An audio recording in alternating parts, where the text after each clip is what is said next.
Hi guys, and welcome to the Import Export Hub channel. I'm your host Bogdan, and in today's video I would like to talk about 5 products that are worth exporting to Italy. And as you can see, I've already prepared an Excel file with the trade data for 2019 and the main commercial partners for each product. And the first product that I want to talk about is nuts in shell. Oh, sorry, in shell walnuts. So commodity code 80231 from the combined nomenclature, and we see here that in 2019 Italy imported roughly $150 million worth of walnuts from the entire world, with the United States by far, as you can see, the most important trading partner with more than $71 million worth of exports towards Italy, with a share of almost 48% in Italy's imports.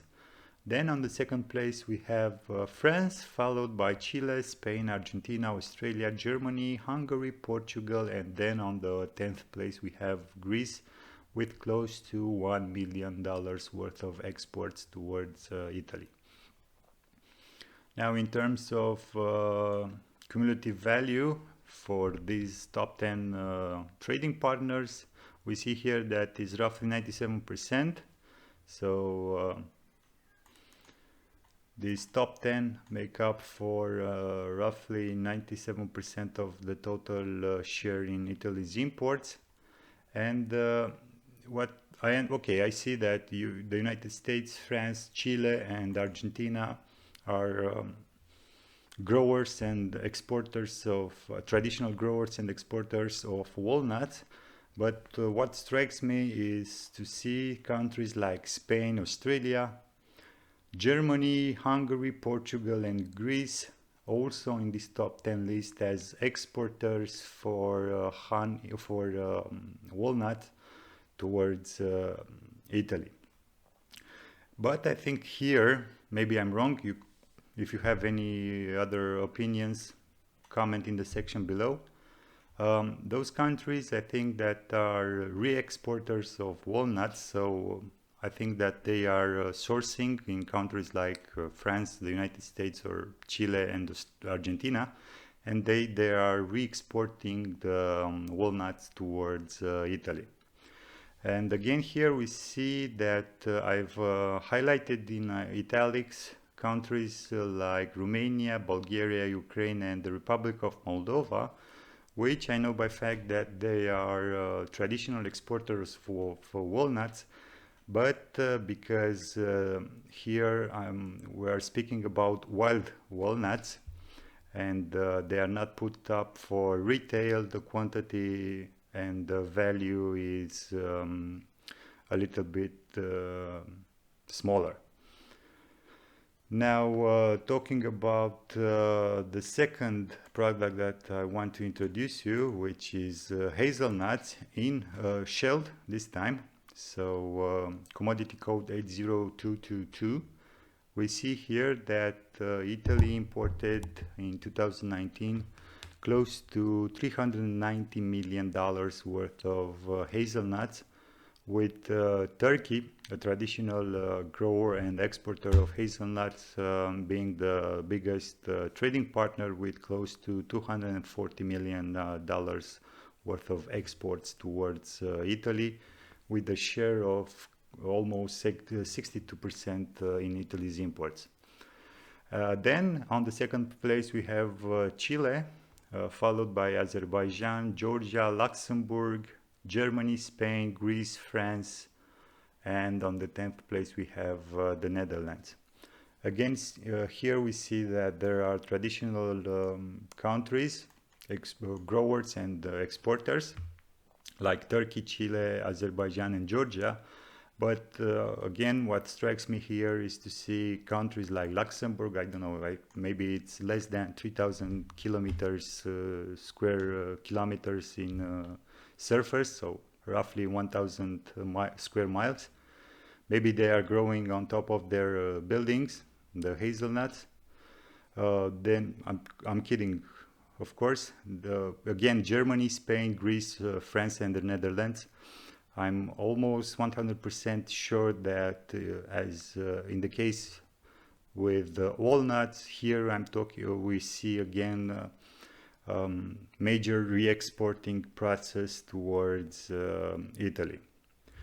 Now moving on to the third product, which is in fact an entire chapter. So chapter 1, live animals from the combined nomenclature. We see here that for 2019, Italy exported more than 1.3 billion dollars worth of live animals, predominantly from countries within the European Union, and we see here that France is by far the biggest importer, the biggest supplier, with a share of more than 66%, followed by Spain, the Netherlands, Hungary, Germany, Austria, Germany, Slovenia, Romania, and then on the 10th place we have Poland. So we see here that most of the live animals come from regional or European suppliers, so they don't have to depend as much on the long supply chains.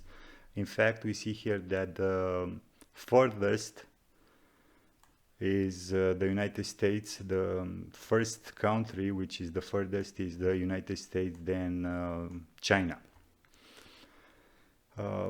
Now here, I don't think that there's a lot of re-exporting activity involved, so I don't see why Netherlands can't supply the live animals. In fact, I think that they are providing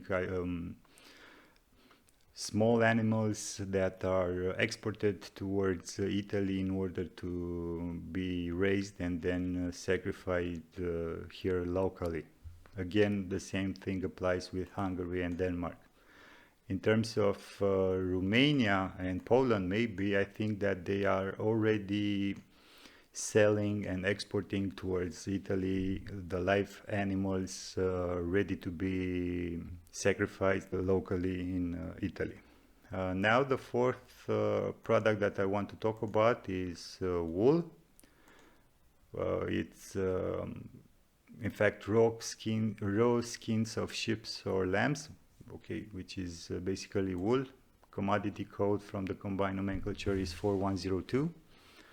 And we see here that in 2019, Italy imported close to $51 million worth of wool, while with South Africa, the biggest exporter towards Italy. Then we have Iran, Turkey, France, Saudi Arabia, Namibia, New Zealand, Spain, Germany, and then on the 10th place we see Libya.